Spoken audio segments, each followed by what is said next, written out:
Let's move on to housing affordability. If you're serious about addressing this, isn't it about time negative gearing and the more than $13 billion of tax deductions it creates was scrapped once and for all?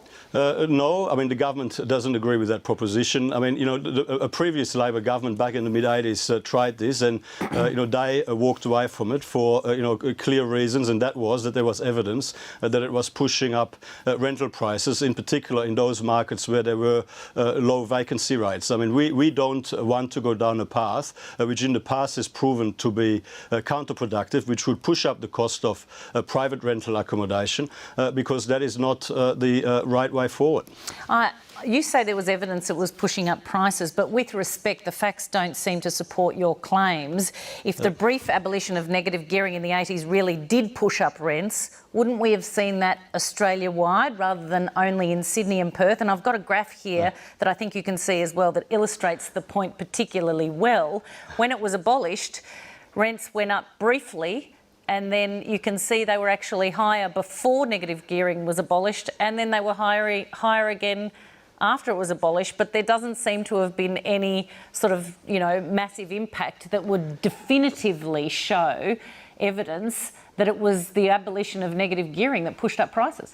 So why do you believe then that the Labor Party, after a very short period, scrapped the removal of negative gearing? Because 1.3 million people or thereabouts, voters, use negative gearing, and the reality is that it's a very difficult ask for any government to ignore those votes. Well, the problem with this graph is it doesn't show the forward trajectory, and that is, I mean, of course, I mean, what the government in the mid-80s would have been very conscious of was the forward trajectory in terms of rental affordability in particular. And yes, of course, you know, the impact of policy change is different in different markets depending on where you are in the cycle. But the important point here is, I mean, there is actually no such thing as negative gearing as such in our tax laws. I mean, negative gearing is a colloquial description of a very basic proposition, and that is that you're able to deduct the expenses incurred in generating an assessable income. And of course, I mean, that is a very basic principle that runs right through our tax laws. And I mean, the other important point is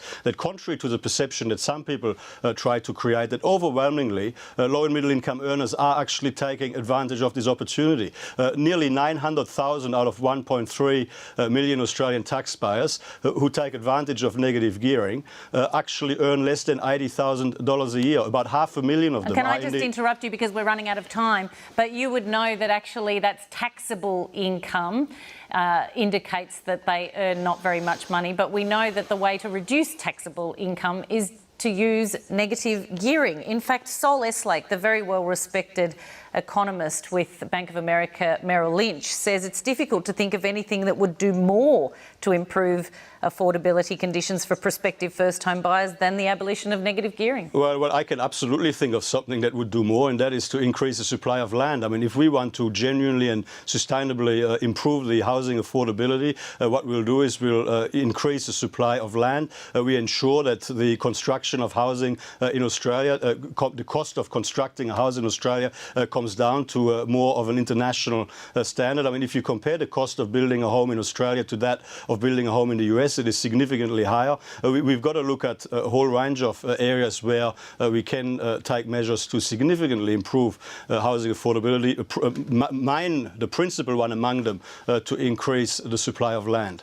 How do you explain the fact that Australian rental vacancy rates are lower than in other countries where they don't have negative gearing?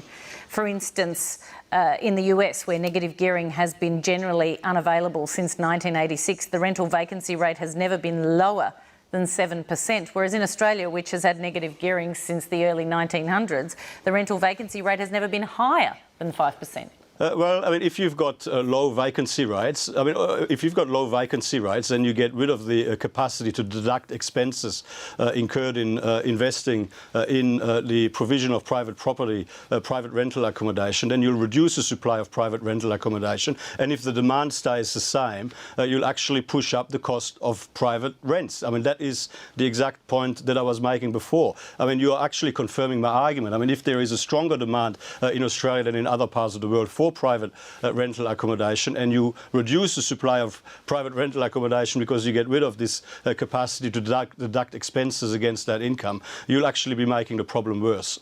Senator Cormann, we're out of time. Thank you very much. Always good to talk to you.